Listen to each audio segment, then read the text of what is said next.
மனோஜ் சும்மா இருக்கும்போதே வெட்டி பந்தா காட்டுவாரு. எல்லாரையும் தூக்கி போட்டு அசிங்கப்படுத்துவாரு. இதுல இன்னைக்கு ஷோரூம் ஓப்பன் பண்ணிட்டாரு. ஷோரூம் ஓப்பன் பண்ணதுலேருந்து மனுஷன் ஆணவத்துடைய உச்சக்கட்டத்துக்குலாம் போறாரு.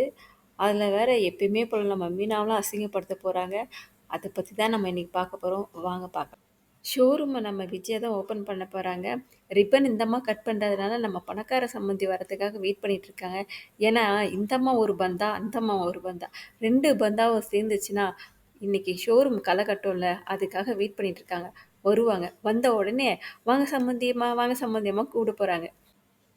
ஷோரூம் முதலாளி சாவிய மனோஜ் கிட்ட ஒப்படைச்சுட்டு அவரு கிளம்பிடுறாரு.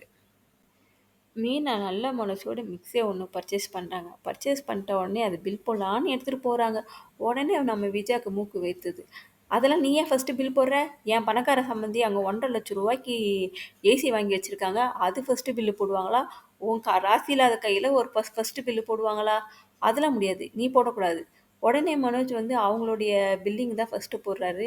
பணக்கார சம்பந்திக்கிட்ட ₹1,50,000 வாங்கி பணத்த கல்லாப்பெட்டியில போட்டுட்டு பில்லையும் எடுத்து அவர்கிட்ட கையில குடுத்துடுறாரு. குடுத்துட்டு அவருக்கு சந்தோஷமா ஹாப்பி ஆயிடுது. நம்ம மீனா சோகத்துக்கெல்லாம் இடையில வந்து நம்ம ரோகிணியோடைய ஃப்ரெண்டு ரோகிணிக்கு அட்வைஸ் பண்றாங்க. "இங்க பாரு, நீ பண்றதெல்லாம் பெரிய தப்பு. நீ என்னைக்கா இருந்தாலும் மாட்டப் போற.